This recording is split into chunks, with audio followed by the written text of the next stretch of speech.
Radio Network. The field begins to assemble. We'll have the lineup for the race and get ready to go for 200 laps, Buck, here. This should be a good show. Our camera crews are getting assembled. Awesome work by Michael D'Amico on our broadcast crew on the TV side of things for Max Speed TV. Trace Knight on the radio broadcast in Henderson, North Carolina for CRN. And it's almost go time here. There's Colossus, the big, massive TV above the racetrack. And now the field assembles on the front straightaway. Yes, sir, and I see that 9 truck looks like Brady LeBeau. He's actually going to be the pole setter, at least starting that spot there, Wesley. Let's give you your starting lineup for this event.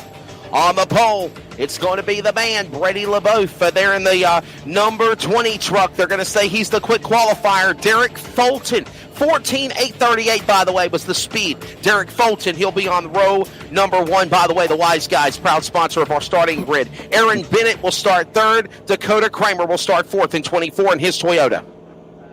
Yeah, then we got Nicholas Seiko. He's going to be starting in the 29 truck in the 5th, and Derek Mullins will start his truck from the 5th position. 6th position on the outside. So Ray Richer, he ends up qualifying in the 7th spot in the 44, then the 94 of Eric Zimmerman rounds out row number 4.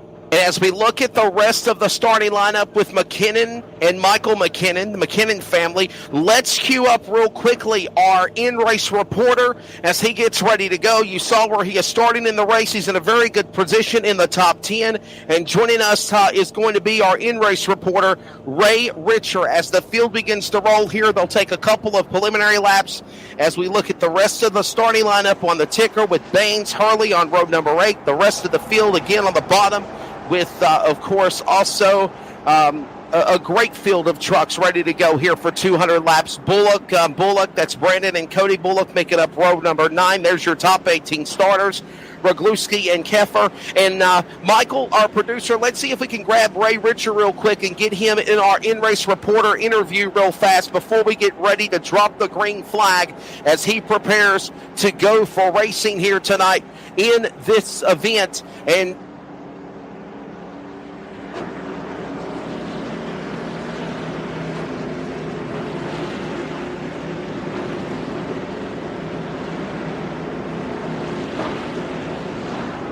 are you ready to go racing at Bristol? Hey, man, anytime there's racing, it's vacation to me. I've been ready. I've been ready all week for this race. So, Bristol Motor Speedway, what made you decide for 3 weeks being in the booth along with me, virtual style, but to race Bristol tonight? Hey, it's Bristol, baby. That's all I can tell you. This place is fun. It's fast. And you really got to be on your toes. And I got to let you go here in about another 5 seconds. We're about to go green, Ben.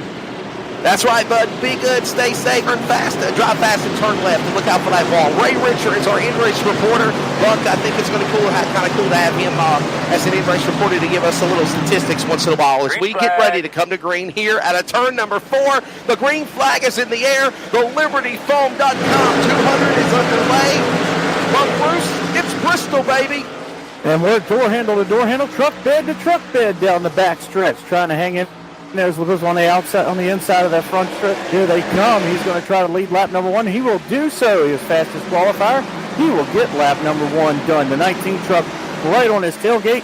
Eric Fulton not letting him get too far away. A little tight off the exit 2 that time as they get ready to come around, complete another lap. That's how fast it gets done at Bristol. Longtime colleague and friend in the announcer booth I get many times to work with, Ken Squire, veteran broadcaster, always says, ladies and gentlemen, you have a race, and you have a virtual race here at Bristol. On the jump, it's LeBeau taking it down to Fulton & Company as we're in the early going of this thing. 200 laps the racing in the LibertyFoam 200 as it is the beautiful Old Glory number 9 machine leading the field as they go back into the corner. LeBeau, the man out in front, as this race again in the opening laps, lap 4 of 200. Gentlemen, can you please put me back down my channel? Yeah, and I'll tell you what, LeBeau is working his way through. He is just dominating the corner, particularly on the exits every single time, Wesley. And he's got that 19 truck. Looks like everybody's getting themselves in line right now. Don't want to cause too much friction early on. Once again, it's third laps, and we're only 6 laps into this event. So we want to make sure that not too much yellow shows up on the LibertyFoam.com 200.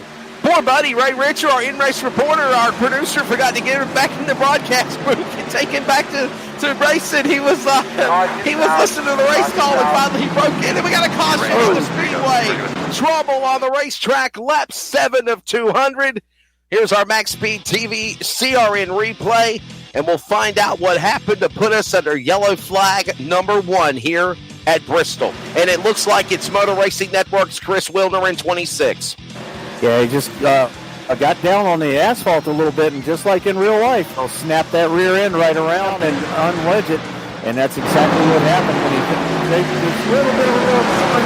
Here he comes. He's going to look to the inside of the 94 truck to turn number 3 and gets that left side rear down on the asphalt, and around comes the back tailgate. Caution coming out for Chris Wilner in the number 26 entry. Motor Racing Network, 5 Guys, E-Step and Company. Motor Racing Network reporter and producer for NASCAR Productions on his full-time status as they get ready for Bristol this Sunday in the Real Heroes 400.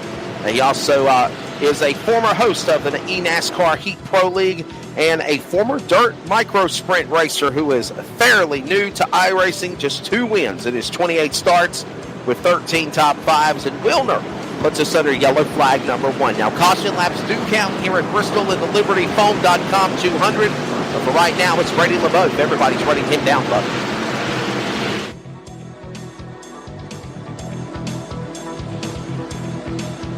We're inside of 10 laps right now, so really he's just on it in right at the moment, feeling the truck out. He knew he had a fast qualified on the pole, and he's got the stars and stripes out front right behind the pace truck.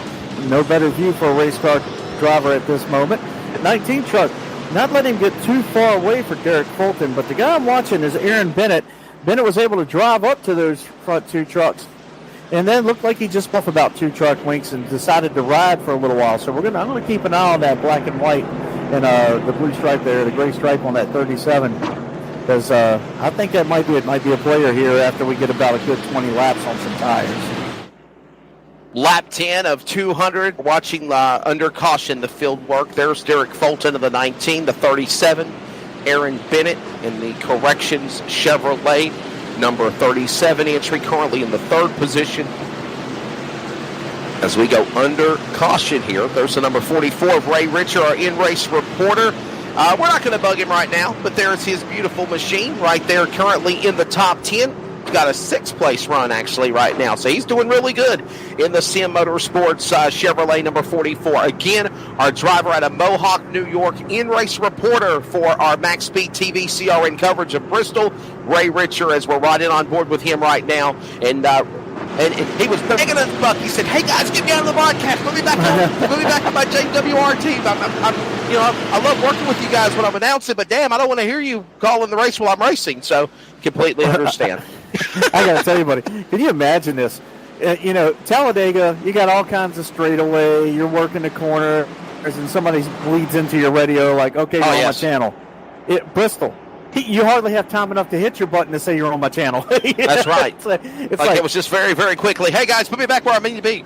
Was it? Yeah, because I was talking to Philip Morrison. He said when he ran here, you get so dialed in, it's like a jet in a gymnasium. He said you just sometimes can't figure out what the front stretch and back stretch are. He said because you really don't look up and you can't see the flagman because it's actually level and even with the fence line. Well, we know for certain we are about to go back to green flag racing. The pace truck drops back onto pit road, back under green flag at Bristol. In the early going of the LibertyFoam 200, 13 of 200 laps in. LeBeau on the jump, pulling away for the pack again in 3. Yeah, LeBeau actually killed it as soon as he got into the restart zone, and he caught the 19 truck on the snooze bar a little bit there, but I'll tell you what, he put her in gear, and now he's running back up to that tailgate of that 9 machine, so the 19 of Derek, not letting him get too far away.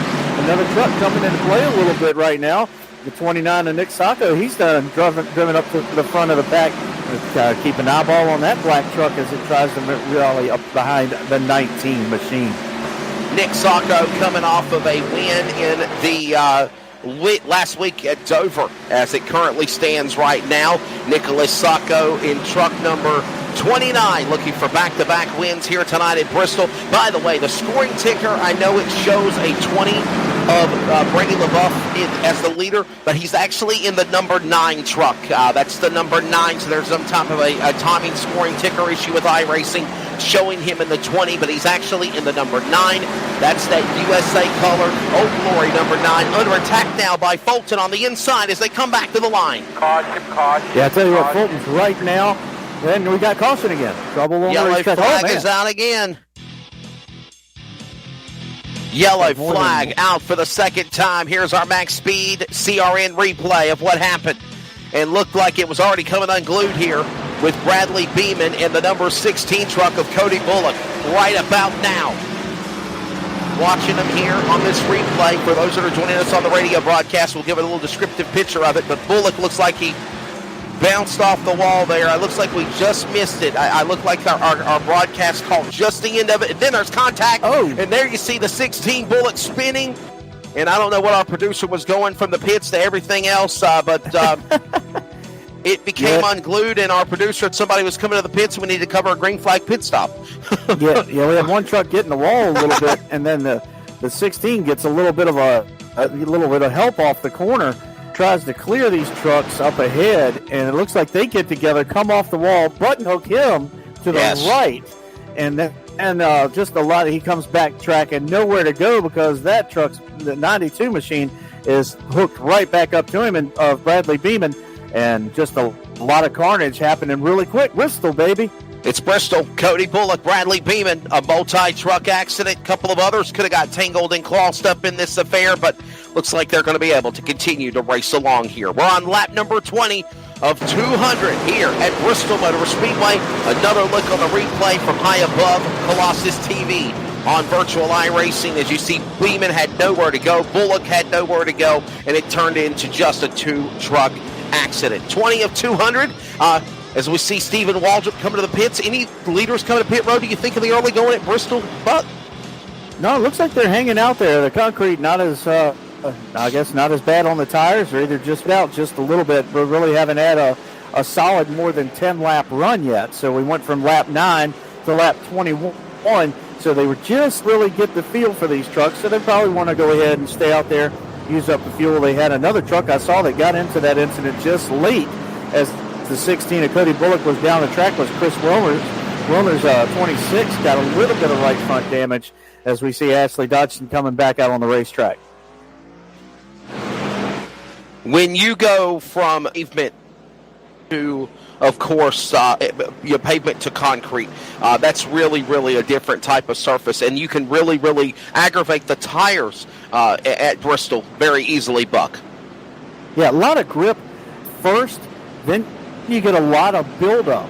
Okay, so what you get at first is your front end trying to turn for you, doing a great job. It's the rear end's able to swing just a little bit. Rubber buildup is the big thing. It happens at Martinsville in the concrete corners. It happens here at Bristol, Tennessee. They get so much rubber buildup, it automatically tightens the truck or tightens your car up, depending on what you're racing.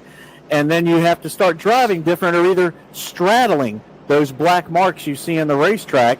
And it's wild to see all that happen. It happens right here on iRacing. It happens in real life.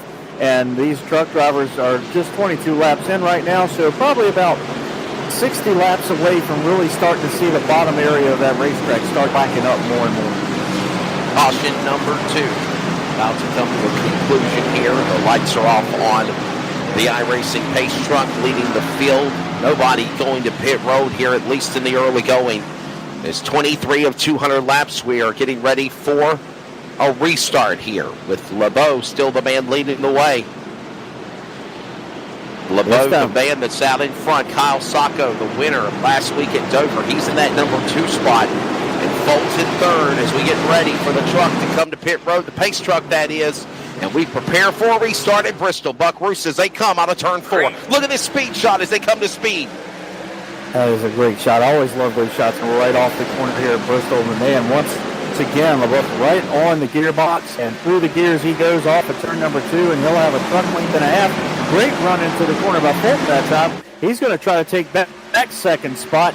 Was under attack by Sacco a couple of times and lost the second spot to him by not being as alert on the last restart. This time he He's right up on it, goes through the gearbox, slams it down in fourth, and now he's back up in the second position.